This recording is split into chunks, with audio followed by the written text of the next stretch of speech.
1960 సింధు జలాల ఒప్పందం ప్రకారం తూర్పు నదులైనటువంటి రావి, బియాస్, సట్లెజ్ నదులను భారత్కు కేటాయించారు. దానిలో భాగంగా మనం రావి నది నీటిని పాకిస్తాన్లోనికి వెళ్లకుండా ఎక్కడెక్కడ ఎటువంటి బ్యారేజీలు కట్టారు అనేది ఈ వీడియోలో క్లియర్గా వివరించడం జరిగింది. వీడియోని ఎక్కడ స్కిప్ చేయకుండా చివరి వరకు చూడండి. రావి నది హిమాచల్ ప్రదేశ్లోని కాంగ్రా మరియు చంబా జిల్లాల మధ్య ఉన్న బారాబంగల్ ప్రాంతంలో జన్మిస్తుంది. కానీ ఈ నది అసలు ఎలా ఏర్పడుతుందో ఇప్పుడు చూద్దాం.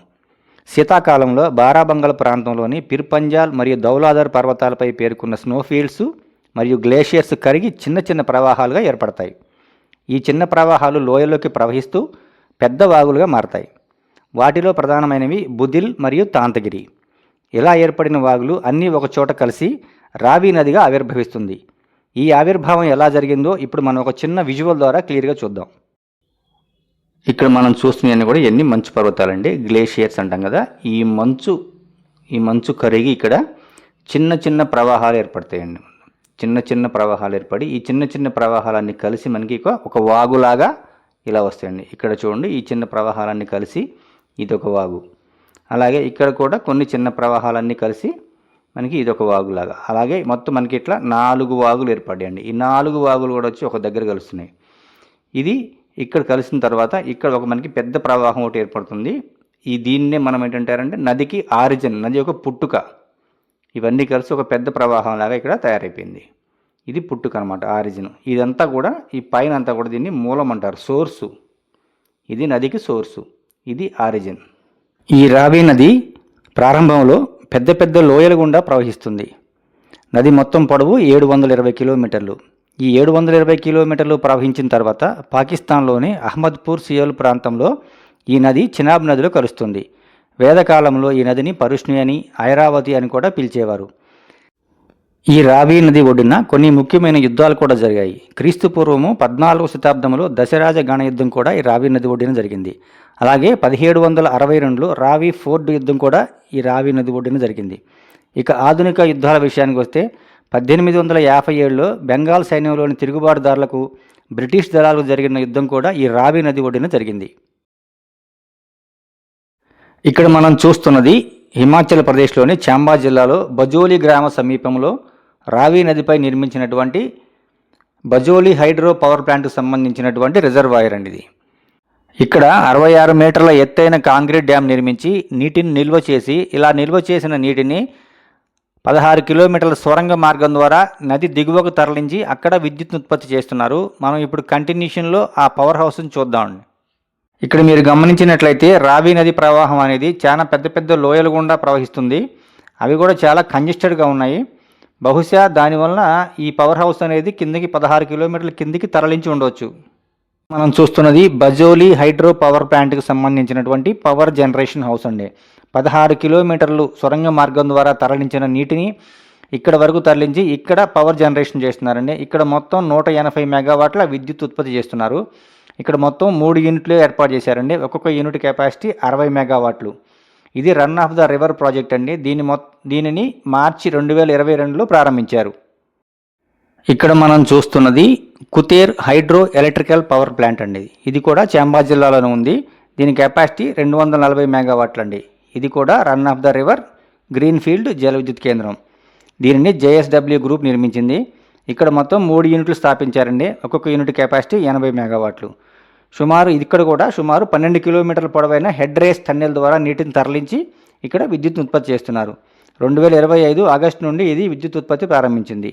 ఈ ప్రాజెక్టు ద్వారా ఉత్పత్తి అయిన విద్యుత్ను హర్యానా స్టేట్కు సరఫరా చేస్తారు. ఇక్కడ మనం చూస్తున్నది ఈ కుతేర్ పవర్ ప్లాంట్కు సంబంధించినటువంటి అడిట్లు అండి. అడిట్ అనేది జల విద్యుత్ ప్రాజెక్టులో టన్నెల్స్లోని టర్బైన్స్ దగ్గరికి వెళ్ళడానికి వెంటిలేషను మరియు కార్మికులు యంత్రాలను తరలించడానికి ఏర్పాటు చేయబడినటువంటి సొరంగ మార్గాలని అడిట్లు అంటారండి. ఇక్కడ మనం చూస్తున్నది VB hydro electrical power station అండి. ఇది కూడా చంబా జిల్లాలోని లాము గ్రామ సమీపంలో రావి నది ఉపనదిపై నిర్మించినటువంటి చిన్న జల విద్యుత్ ప్రాజెక్ట్ అండి. దీని కెపాసిటీ 9.9 మెగావాట్లు. ఇది నవంబర్ 15, 2024 నుండి విజయవంతంగా పనిచేయడం ప్రారంభించింది. ఇక్కడ మనం చూస్తున్నది బుదిల్ హైడ్రో పవర్ ప్లాంట్ అండి. ఇది చంబా జిల్లాలోని రావి నదికి ఉపనది అయినటువంటి బుదిల్ వాగుపై 70 మెగావాట్ల సామర్థ్యంతో నిర్మించినటువంటి రన్ ఆఫ్ ద రివర్ జల విద్యుత్ కేంద్రం అనేది ఈ ప్రాజెక్టు 2012 నుండి పనిచేయడం ప్రారంభించింది. ఇక్కడ ఒక్కొక్క యూనిట్ కెపాసిటీ 35 మెగావాట్లతో 2 యూనిట్లని ఆపరేట్ చేస్తున్నారు. చూస్తున్నది చెమేరా 3 హైడల్ పవర్ ప్లాంట్కు సంబంధించినటువంటి రిజర్వాయర్ అండి. ఈ రిజర్వాయర్ నిర్మించడం కోసం 64 మీటర్ల ఎత్తులో 74 మీటర్ల పొడవు గల కాంక్రీట్ గ్రావిటీ డ్యామ్ నిర్మించారు. అంతేకాకుండా ఇక్కడ గుర్రపు డెక్క ఆకారంలో 6.5 మీటర్ల వ్యాసంతో 15.97 కిలోమీటర్ల పొడవు గల హెడ్ రేస్ టన్నెల్ నిర్మించడం ద్వారా నీటిని తరలించి అక్కడ విద్యుత్ను ఉత్పత్తి చేస్తున్నారు. ఈ ప్రాజెక్ట్ నిర్మించింది ఎన్హెచ్పిసి అండి, నేషనల్ హైడల్ పవర్ కార్పొరేషన్. ఇక్కడ మొత్తం 231 మెగావాట్ల విద్యుత్ ఉత్పత్తి జరుగుతుంది. ఇక్కడ మొత్తం 3 యూనిట్లు ఏర్పాటు చేశారండి. ఒక్కొక్క యూనిట్ కెపాసిటీ 77 మెగావాట్లు. ఈ చెమేరా 3 ప్లాంటు 2012 నుండి విద్యుత్ను ఉత్పత్తి చేయడం ప్రారంభించింది. ఇక్కడ మనం చూస్తున్నది 15 కిలోమీటర్ల దిగువన ఏర్పాటు చేయబడినటువంటి చెమేరా 3కి సంబంధించినటువంటి పవర్ జనరేషన్ హౌస్ అండి ఇది. ఇక్కడ మనం చూస్తున్న రిజర్వాయరు చెమేరా 2 హైడల్ పవర్ ప్లాంట్కు సంబంధించినటువంటి రిజర్వాయరు. దీనికోసం ఇక్కడ ఎన్హెచ్పిసి వాళ్ళు 43 మీటర్ల ఎత్తైన కాంక్రీట్ గ్రావిటీ డ్యామ్ నిర్మించారు. ఇక్కడ మొత్తం 300 మెగావాట్ల విద్యుత్ ఉత్పత్తి జరుగుతుంది. దీనికోసం ఇక్కడ మొత్తం 3 యూనిట్లు ఏర్పాటు చేశారు.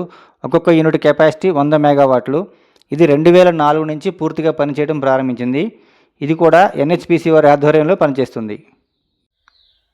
మనం ఇక్కడ ఈ లోయలో చూస్తున్న ఈ పట్టణం అంతా కూడా చాంబా అండి, హిమాచల్ ప్రదేశ్లోని చాంబా డిస్ట్రిక్ట్ హెడ్ క్వార్టర్ అండి ఇది. ఇదంతా కూడా ఈ లోయలోనే విస్తరించి ఉంది. ఇక్కడ మనం చూస్తుంది చెమేరా 1 హైడల్ పవర్ ప్లాంట్.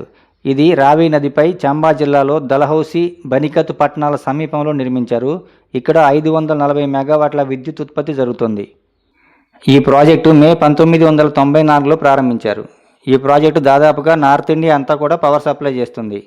ఈ ప్రాజెక్టు ఎన్హెచ్పిసి వాళ్ళ ఆధ్వర్యంలోనే పనిచేస్తుంది. ఈ ప్రాజెక్టును కాంక్రీట్ ఆర్క్ గ్రావిటీ మోడల్లో నిర్మించారు. ఇక్కడ ఒక్కొక్కటి 180 మెగావాట్ల సామర్థ్యంతో 3 యూనిట్లను ఏర్పాటు చేశారు. రిజర్వాయర్ సుమారు 9.5 చదరపు కిలోమీటర్ల పరిధిలో విస్తరించి ఉంది. ఈ ప్రాజెక్టు హిమాచల్ ప్రదేశ్, పంజాబ్, హర్యానా, రాజస్థాన్, ఉత్తరప్రదేశ్, ఉత్తరాఖండ్, జమ్మూ అండ్ కాశ్మీర్, ఢిల్లీ మరియు చండీగఢ్లకు విద్యుత్ సరఫరా చేస్తుంది. ఇక్కడ మనం చూస్తున్నది రావి మరియు సియూల్ నదుల సంగమం. ఈ సియూల్ నది జమ్మూ కాశ్మీర్ మరియు హిమాచల్ ప్రదేశ్ సరిహద్దుల సమీపంలో ధౌలాధర్ మరియు పిరుపంజాలు పర్వత శ్రేణుల మధ్య ఉద్భవిస్తుంది. చివరకు చంబా పట్టణానికి దిగువన రంజిత్ సాగర్ డ్యాంకి ఎగువన కుడివైపు నుండి రావి నదిలో కలుస్తుంది. ఈ నదిపై 1981లో ఎన్హెచ్పిసి వాళ్ళు 180 మెగావాట్ల సామర్థ్యంతో బైరా సియూల్ జల విద్యుత్ కేంద్రాన్ని నిర్మించారు. ఇక్కడ మనం చూస్తున్నది రంజిత్ సాగర్ డ్యామ్ రిజర్వాయర్ అండి. ఈ రంజిత్ సాగర్ డ్యామ్ని తీన్ డ్యామ్ అని కూడా పిలుస్తారు. ఇది పంజాబ్ మరియు జమ్మూ కాశ్మీర్ సరిహద్దులో నిర్మించిన ఒక భారీ జల విద్యుత్ మరియు నీటిపారుదల ప్రాజెక్టు. దీని ఎత్తు సుమారు 160 మీటర్లు. 1981లో కన్స్ట్రక్షన్ స్టార్ట్ చేసి 2001లో ఈ ప్రాజెక్టుని పూర్తి చేశారు. ఇక్కడ ఒక్కొక్కటి 150 మెగావాట్ల సామర్థ్యంతో 4 యూనిట్లు ఏర్పాటు చేశారు. మొత్తం విద్యుత్ ఉత్పత్తి 600 మెగావాట్లు. అతిపెద్ద వ్యాసం కలిగిన పెన్స్టాక్ పైపులతో కూడిన దేశంలోని అత్యంత ఎత్తైన earth core cum gravel shell dam ఇది. అయితే 1981లోనే ఈ ప్రాజెక్టుకు శంకుస్థాపన చేసినప్పటికీ అంతర్రాష్ట్ర వివాదాల కారణంగా, అంటే జమ్మూ కాశ్మీర్ మరియు పంజాబ్ రాష్ట్రాలకు ముంపు ప్రాంతాలపై పరిహారము, విద్యుత్ పంపిణీ, నీటి పంపిణీ మరియు ఉద్యోగులు మొదలగు అంశాలపై త్వరగా అవగాహనకు రాకపోవడం వలన ఈ ప్రాజెక్టు 2001లో పూర్తయింది. అంటే వీరి అవగాహన రావడానికి 2 దశాబ్దాల కాలం పట్టింది. ఇక్కడ మనం చూస్తున్నది షాపూర్ కండి డ్యామ్. ఇది పంజాబ్లోని పఠాన్కోట్ డిస్టిక్లో రంజిత్ సాగర్ డ్యామ్కి దిగువన, మాధోపూర్ డ్యామ్కి ఎగువన నిర్మించారు. 55.5 మీటర్ల ఎత్తైన కాంక్రీట్ గ్రావిటీ డ్యామ్ ఇది. ఈ ప్రాజెక్టుకు 7.7 కిలోమీటర్ల జల విద్యుత్ కెనాల్ కూడా ఉంది. అంతేకాకుండా 2 పవర్ హౌస్లు ఉన్నాయి. వీటన్నిటితోనే 206 మెగావాట్ల విద్యుత్ ఉత్పత్తి చేస్తారు ఇక్కడ. అంతేకాకుండా ఇక్కడ 2 హెడ్ రెగ్యులేటర్లు ఉన్నాయి. ఈ 2 హెడ్ రెగ్యులేటర్ల ద్వారా పంజాబ్లో 5,000 హెక్టార్సు, జమ్మూ అండ్ కాశ్మీర్లో 32,000 హెక్టార్లకు సాగునీరు అందిస్తుంది.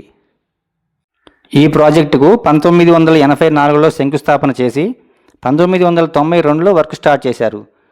2013, 2018లో ఎన్నో మార్పులు చేర్పులు అనంతరం ఈ ప్రాజెక్టు ఫిబ్రవరి 2024లో పూర్తి స్థాయిలో వినియోగంలోకి వచ్చింది. సింధు జలాల ఒప్పందం ప్రకారము భారత్కు హక్కుగా దక్కవలసిన నికర జలాలను పాకిస్తాన్కి వెళ్లకుండా ఆ వరద జలాలను పంజాబ్, హర్యానా మరియు జమ్మూ కాశ్మీర్ రాష్ట్రాల వ్యవసాయానికి మళ్లించడానికి ఏర్పాటు చేసినటువంటి అతిపెద్ద ప్రాజెక్ట్ ఇది. ఇక్కడ మీరు చూస్తున్నది 7.7 కిలోమీటర్ల పొడవైనటువంటి జల విద్యుత్ కెనాల్ ఇది. ఈ కెనాల్ మీద 2 చోట్ల విద్యుత్ని ఉత్పత్తి చేయడం కోసం 2 యూనిట్లు ఏర్పాటు చేశారండి. ఈ విద్యుత్ ఉత్పత్తి చేయగా మిగిలిన వాటర్ని అంటే ఎక్సెస్ వాటర్ని దిగువన ఉన్నటువంటి అప్పర్ బారీ డోబ్ కెనాల్ UBDCలోకి మళ్లిస్తారు. ఇక్కడ మనం చూస్తున్నది మాధోపూర్ బ్యారేజ్. ఇది పఠాన్కోట్ డిస్టిక్లో పఠాన్కోట్కి 14 కిలోమీటర్ల దూరంలో ఉంది. పంజాబ్, జమ్మూ అండ్ కాశ్మీర్ సరిహద్దుకు సమీపంలో ఉంది. దీనిని మొదటగా 1902లో బ్రిటిష్ వారు ఇక్కడ డ్యామ్ నిర్మించారు. ఈ డ్యామ్ ద్వారా ప్రాంతీయంగా సాగునీరు మరియు త్రాగునీరు సరఫరా చేయడానికి అప్పర్ బారీ దోబ్ కెనాల్ను ఇక్కడ నిర్మించారు. ఇక్కడ మనం చూస్తున్నది కత్లార్ కుష్లియన్ వన్యప్రాణుల అభయారణ్యం. ఇది పఠాన్కోట్ జిల్లాలో అంటే గతంలో గుర్దాస్పూర్ జిల్లాలో భాగంగా ఉండేది. ఇది నదీ గర్భంలో 758.4 హెక్టార్లు అంటే సుమారు 1896 ఎకరాల్లో విస్తరించినటువంటి సంరక్షిత అటవీ ప్రాంతం. జూన్ 2007లో వన్యప్రాణుల అభయారణ్యంగా ప్రకటించబడింది. ఇక్కడ మనం చూస్తున్నది ఉజ్ నది రావి నదిలో కలిసే ప్రదేశం. ఈ ఉజ్ నది రావి నది పాకిస్తాన్లోకి ప్రవేశించే ముందు కుడివైపు నుంచి నైనకోట్ సమీపంలో రావి నదిలో కలుస్తుంది. హిమాలయాల్లోని కైలాష్ పర్వతాల్లో బదేర్వా సమీపంలో ఉద్భవించిన ఈ నది జమ్మూ కాశ్మీర్లోని కతువా జిల్లా గుండా ప్రవహించి చివరకు నైనకోట్ వద్ద కుడివైపు నుంచి రావి నదిలో కలుస్తుంది. ఈ నదిపై జస్రోటా గ్రామ సమీపంలో ఉజ్ బ్యారేజ్ నిర్మించారు. ఈ బ్యారేజ్ నిర్మించడం వలన ఉజ్ నదీ జలాలు వృధాగా పాకిస్తాన్లోకి ప్రవేశించకుండా స్థానిక వ్యవసాయానికి, త్రాగునీటి అవసరాలకు తీర్చడానికి ఉపయోగపడింది. ఈ ఉజ్ నదిపై స్థానిక విద్యుత్తు మరియు నీటిపారుదల అవసరాలను దృష్టిలో పెట్టుకుని ఒక జాతీయ జల విద్యుత్ మరియు నీటి నిల్వ ప్రాజెక్టును త్వరలో చేపట్టనున్నారు. ఈ ఉజ్ నదికి భీని, నాజ్, సుతార్ మరియు దునార్కి అనే ఉపనదులు ఉన్నాయి. ఇక్కడ నుండి రావి నది భారత్, పాకిస్తాన్ల మధ్య సుమారు 80 కిలోమీటర్ల మేర బోర్డర్లోనే ప్రవహిస్తుంది. ఇక్కడ మనం చూస్తున్నది పాకిస్తాన్లో రావి నదికి ఉపనదులైనటువంటి డేగ్ మరియు బీన్ నదులు కూడా కుడివైపు నుంచి రావి నదిలో కలిసే ప్రదేశం అండి ఇదంతా. ఇప్పటి వరకు 80 కిలోమీటర్లు సరిహద్దులో ప్రవహించినటువంటి రావి నది ఇప్పుడు పూర్తిగా ఈ 80 కిలోమీటర్ల తర్వాత పూర్తిగా ఇలా పాకిస్తాన్లోకి వెళ్ళిపోతుందండి. కానీ బోర్డర్ మాత్రం ఇక్కడ ఇలా లెఫ్ట్ వైపు తిరిగిపోతుంది, అంటే పంజాబ్ స్టేట్ వైపు. ఇప్పుడు ఇదంతా కూడా పంజాబ్ స్టేట్ వస్తుందండి. ఇదంతా కూడా పూర్తిగా పాకిస్తాన్. ఇది ఇక్కడి నుంచి మనకి లాహోరు 20 కిలోమీటర్లు వస్తుందండి అంతే. ఎడమ వైపున మనకి దగ్గరలో పంజాబ్లో అమృత్సర్ లాహోర్ GT రోడ్ అండి. ఇది గ్రాండ్ ట్రంక్ రోడ్ అంటారు. ఈ రోడ్లో మనకి వాఘా బోర్డర్ ఉందండి. అట్టారీ దగ్గర, అట్టారీ వాఘా బోర్డర్ అంటారు కదా, దగ్గరలో ఉంది. ఒకసారి మనం చూసి వెళ్దాము. ఇదంతా కూడా ఏరియల్ వ్యూ అండి. ఇది ఇండియన్ సైడు. ఇక మనకి ఫ్లాగ్ కూడా కనిపిస్తుంది. ఇది ఇండియన్ ఫ్లాగు. ఇది ఇండియన్ ఫ్లాగు. అటు సైడు వైట్ కలర్ ఉన్నదంతా కూడా పాకిస్తాన్ సైడు. ఇక్కడ మనం ఏరియల్ వేలో చూసినట్లయితేనండి మనకి కొంచెం 3 సిటీస్ కూడా ఒక దగ్గరే కనిపిస్తూ ఉన్నాయి, దగ్గరలో బోర్డర్కి. మనకి ఇండియన్ సైడ్ వచ్చేసి ఇది అమృత్సర్ సిటీ అండి. మనకి పాకిస్తాన్లో ఇది గుజరన్వాలా, ఇంకొకటి లాహోర్ అండి. ఇది ఇక్కడ ఏంటంటే మనకి ఈ రావి నది ఇప్పటి వరకు బోర్డర్లో ప్రవహించిన ఈ రావి నది ఇక్కడి నుంచి ఈ పాయింట్ నుంచి పూర్తిగా పాకిస్తాన్లోకి వెళ్ళిపోతుందండి. ఇంతకుముందు మనం లెఫ్ట్ సైడ్ తిరిగామండి. లెఫ్ట్ సైడ్ తిరిగినప్పుడు ఇక్కడ మనకి ఈ బోర్డర్లో వాఘా బోర్డర్ అండి. ఇదంతా కూడా లాహోర్ సిటీ అండి. ఈ మన రావి నది అనేది లాహోర్ సిటీ గుండా వెళ్తుంది.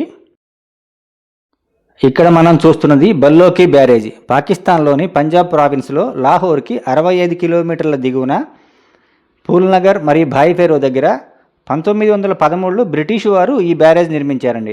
ఇక్కడ బల్లోకి నుండి సులేమాన్కి కెనాల్ ఉందండి. ఈ కెనాల్ ద్వారా రావి నది నీటిని దిగువన ఉన్నటువంటి సట్లెజ్ నదిలోకి మళ్లిస్తారు. ఇక్కడ మనం చూస్తున్నది పాకిస్తాన్లోని పంజాబ్ ప్రావిన్స్లో ఉన్న ముల్తాన్ డిస్టిక్లో సిద్నాయ్ వద్ద సిద్నాయ్ హెడ్ వర్క్స్ని 1886లో బ్రిటిష్ ప్రభుత్వం వారు నిర్మించారు. అయితే సింధు జలాల ఒప్పందం తర్వాత 1965లో ఈ బ్యారేజ్ని పాకిస్తాన్ ప్రభుత్వం పునర్నిర్మించింది. దీని యొక్క ముఖ్య ఉద్దేశము నీటిపారుదల మరియు వరద నియంత్రణ. ఇక్కడ మనం చూస్తున్నది రావి నది చెనాబ్ నదుల సంగమం. పాకిస్తాన్లోని పంజాబ్ ప్రావిన్స్లో జూంగ్ జిల్లాలోని అహ్మద్పూర్ సియాలకు దక్షిణంగా ఉన్న సరాయ్ సింధు సమీపంలో రావి నది ఎడమవైపు నుంచి చెనాబ్ నదిలో కలుస్తుంది.